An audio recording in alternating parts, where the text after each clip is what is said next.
दोस्तों, इस बात को लगभग 13 साल बीत चुके हैं जब भारत ने अपने पहले 5वीं पीढ़ी के फाइटर विमान एमका का ऐलान किया था। लेकिन अभी तक ना तो ये विमान उड़ सका और ना ही इसका कोई प्रोटोटाइप तैयार हुआ है। जबकि हम देख सकते हैं कि कैसे एक के बाद एक करके दुनिया के कई ऐसे देश जिनके 5th जनरेशन प्रोग्राम भारत के बाद शुरू हुए थे, वह भी अब अपने प्रोटोटाइप को रोल आउट कर रहे हैं, जबकि भारत इसमें काफी पीछे रह गया। दरअसल अभी कल ही एरोनॉटिकल डेवलपमेंट एजेंसी अब आखिरकार एमका प्रोग्राम के अप्रूवल के लिए कैबिनेट कमेटी ऑन सिक्योरिटी के पास पहुंची, ताकि भारत के इस महत्वाकांक्षी प्रोजेक्ट को विकसित करने के लिए फंडिंग रिलीज की जाए, जिसके बाद हम अपने पहले 5वीं पीढ़ी के फाइटर विमान के प्रोटोटाइप का फैब्रिकेशन शुरू कर सकते हैं। और वह सभी कंपनियां जो इसकी मैन्युफैक्चरिंग में शामिल होंगी, उन्हें एमका के पार्ट्स और कंपोनेंट ऑर्डर भी दिए जा सकेंगे। यानी अब एमका को लेकर चीजें काफी तेजी से आगे बढ़ रही है, जो देखकर हर भारतीय काफी ज्यादा एक्साइटेड हो चुका है। हालांकि ये बात भी समझना जरूरी है कि अगर कैबिनेट कमेटी ऑन सिक्योरिटी की तरफ से अगर एमका को डेवलप करने के लिए अप्रूवल दे दी जाती है और फंडिंग भी रिलीज कर दी जाती है,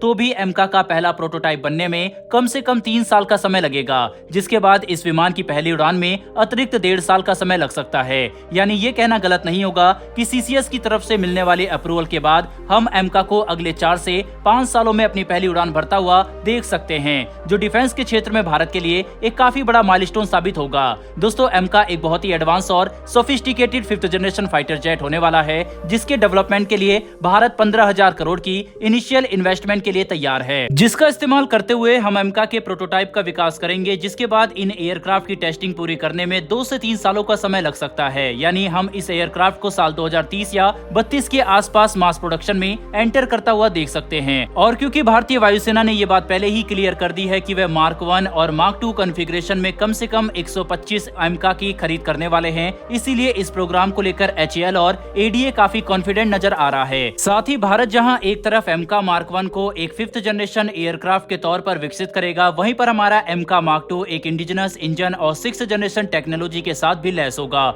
जो इसे इस पूरे रीजन में सबसे एडवांस एयरक्राफ्ट बना देंगे। कुल मिलाकर समझने की कोशिश करें तो अब ये देखना काफी इंटरेस्टिंग होगा कि एडीए की तरफ से एमका प्रोग्राम के अप्रूवल मांगने के बाद अब कितने समय में सीसीएस की तरफ से इस प्रोग्राम की ऑफिशियल अप्रूवल दे दी जाती है और फंड रिलीज किए जाते हैं, क्योंकि इस पूरे प्रोग्राम की टाइमलाइन पर इसका भी एक महत्वपूर्ण प्रभाव पड़ेगा। इसी बीच तेजस प्रोग्राम को लेकर भी कुछ काफी बड़ी अपडेट निकलकर सामने आ रही है, जिसके तहत आपको याद होगा कि साल 2021 में भारतीय वायुसेना की तरफ से हिंदुस्तान एरोनॉटिक्स लिमिटेड को 45,000 करोड़ रुपए का एक विशालकाय ऑर्डर दिया गया था, जिसके तहत वायुसेना 73 तेजस मार्क 1 ए फाइटर विमान और 10 तेजस मार्क 1 ट्रेनर एयरक्राफ्ट खरीदने वाली थी, जिसे लेकर अब ये रिपोर्ट निकलकर सामने आ रही है कि इस ऑर्डर की सीरीज प्रोडक्शन के पहले एयरक्राफ्ट ने अपनी पहली उड़ान सफलतापूर्वक पूरी कर ली है। बता दें कि जिस सीरीज प्रोडक्शन तेजस एयरक्राफ्ट ने अपनी पहली उड़ान पूरी की है, वह ट्विन सीटर ट्रेनर एयरक्राफ्ट था, जिसने अपनी पहली उड़ान के दौरान लगभग 35 मिनट तक हवा में रहकर ये बात साबित कर दी है कि तेजस अब भारतीय वायुसेना के साथ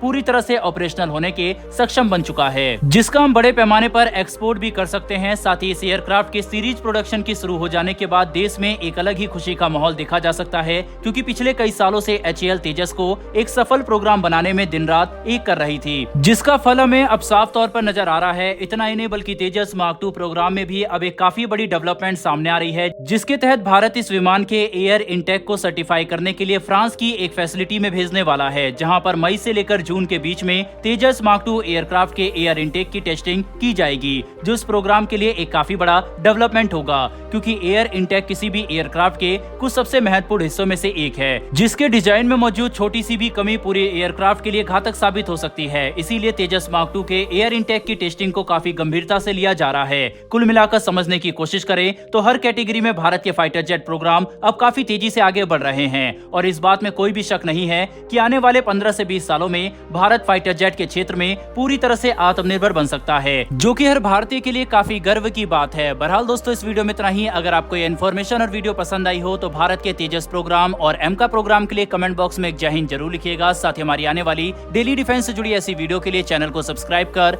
बेल नोटिफिकेशन को अवश्य दबा लें। फिर मिलेंगे ऐसी एक नई वीडियो के साथ। धन्यवाद। जय हिंद।